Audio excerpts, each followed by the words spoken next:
हाँ तो बच्चों आज देखो परिसर भाग 1 पाठ 9 पाठ का नाम है हवा।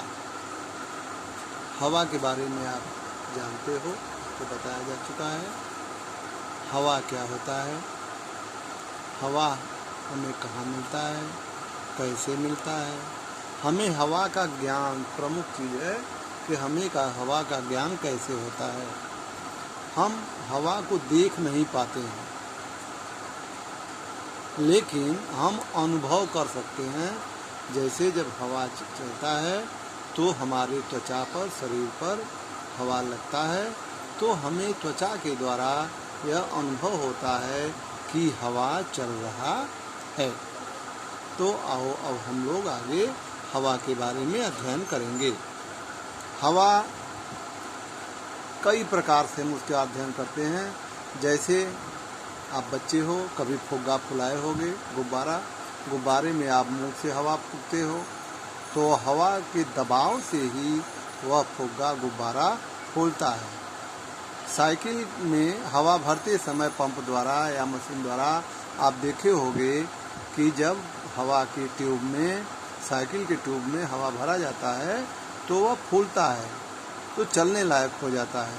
चाहे बस हो, चाहे ट्रक हो, स्कूटर हो, टैक्सी हो, जिसका भी ट्यूब हो, उस ट्यूब में जब मशीन द्वारा या पंप द्वारा हवा भरा जाता है तो वह फूल जाता है। इससे पता चलता है कि इसमें हवा हो गया। इस प्रकार हम हवा के बारे में जानकारी प्राप्त करेंगे। अब चलो हम पाठ का वाचन करते हैं। यहाँ देखो, बताओ तो इन चित्रों में कौन से काम किए जा रहे हैं। अब देखो यहाँ एक बच्चा यहाँ पर साइकिल में हवा भर रहा है, एक बच्ची यहाँ फुग्गा को फुला रही है, एक आदमी यहाँ टैक्सी में हवा भर रहा है ट्यूब में। अब यहाँ देखो, किसी बड़ी बाल्टी में पानी लो, अब एक खाली बर्तन लो, इस बर्तन को औधा करके बाल्टी के पानी के पृष्ठ भाग पर सीधा पकड़ो और धीरे धीरे दाब देकर पानी में नीचे की ओर ले जाओ। अब इस बर्तन को थोड़ा तिरछा होने दो। तुम्हें क्या ज्ञात होता है? तुरंत हवा के बुलबुले पानी के ऊपर आने लगते हैं। इससे क्या स्पष्ट होता है? हवा पानी से हल्की होती है, इसलिए बर्तन को तिरछा करने पर हवा के बुलबुले बाहर निकलते हैं। इससे हमें ज्ञात होता है कि हमारी आँखों को जो स्थान खाली दिखाई देते हैं वहाँ हवा होती है। हवा चारों ओर है, खाली लगने वाली जगह में भी हवा है। फिर अपने आसपास कहाँ तक यह हवा फैली हुई है। अब यहाँ देखो, हमें हवा दिखती नहीं है, लेकिन हम जहाँ बैठे हैं, जहाँ सोए हैं, हर जगह कोई ऐसा प्रत्यक्ष या अप्रत्यक्ष जगह नहीं है जहाँ की हवा न हो। अब आगे आओ, देखते हैं हम करके। देखो, अब यहाँ देखो, बच्चे बैठे हुए हैं यहाँ पुस्तक लेकर के। अब आगे क्या कर रहे हैं? यहाँ देखो, विद्यालय में आने वाले समाचार पत्र की पूरे माह की सभी प्रतियाँ लो अथवा अन्य रद्दी कागजों को बड़े आकार वाले टुकड़े लो।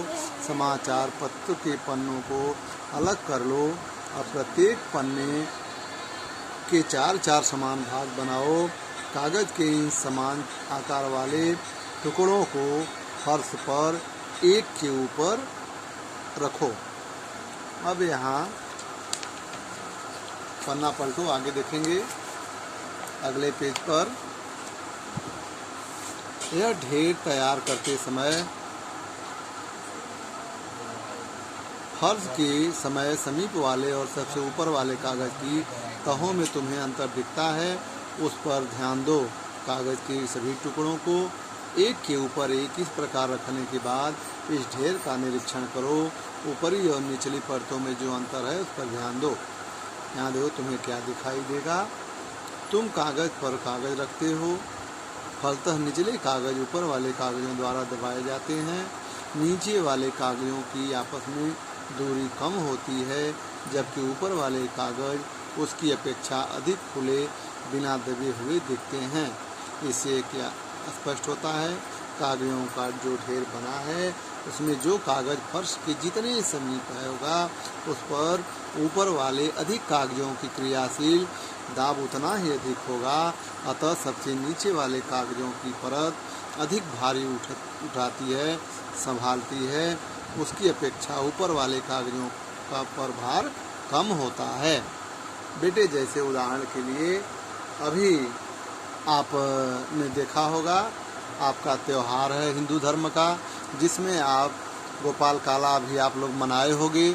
उसमें जब बच्चे मटकी फोड़ने के लिए चढ़ते हैं तो जो नीचे वाला बच्चा होता है उसके ऊपर जो बच्चा चढ़ता है उसका भार निचले वाले बच्चे के ऊपर होता है। फिर क्रमशः जितने ऊपर तक बच्चे चढ़ते जाते हैं तो अंतिम वाला बच्चा एकदम स्वतंत्र होता है, उसके ऊपर कोई दबाव वजन नहीं होता है। लेकिन जैसे जैसे जितना नीचे वाले बच्चे होते हैं सबके ऊपर अधिक दबाव बढ़ता है और जो एकदम नीचे बच्चे होते हैं उनके ऊपर सबसे अधिक दबाव होता है। ठीक उसी प्रकार से जो आप बुक रखते हो घर में, जो रद्दी कागज का पेपर रखते हो, वह नीचे वाला भाग वजन होता है, उस पर सारे वजन का भार होता है। अब हमें यह वातावरण कैसे है, हम जिस पृथ्वी पर रहते हैं उसका आकार एक गेंद जैसा गोलाकार होता है। इस प्रकार ऊपर के चारों ओर हवा है, पृथ्वी के चारों ओर पाए जाने वाले हवा के आवरण को ही वातावरण कहते हैं। हम पृथ्वी जैसे जैसे दूर जाते हैं वैसे वैसे वातावरण की हवा की परतें विरल होती है।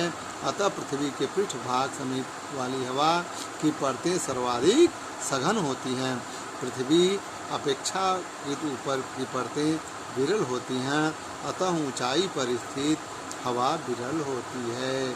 आप जितना ही ऊपर जाते हो उतना ही हवा कम मिलता है। जितना आप ज़मीन के समीप रहते हो उतना हवा आपको अच्छा मिलता है। ठीक उसी प्रकार से वातावरण वहाँ का चारों तरफ का अच्छा रहता है जहाँ शुद्ध हवा मिलता है। और पृथ्वी के समीप में ये परतें सघन होती हैं और दूर क्या होती हैं, विरल होती हैं। तो इस प्रकार से हम वातावरण के बारे में पढ़ते हैं, समझते हैं। अब इस पाठ का आप वाचन करोगे। पाठ का वाचन करते हुए आप एक पेज सुंदर अक्षरों में सुलेख और 2 से 20 तक पहाड़ा लिख करके भेजोगे। धन्यवाद।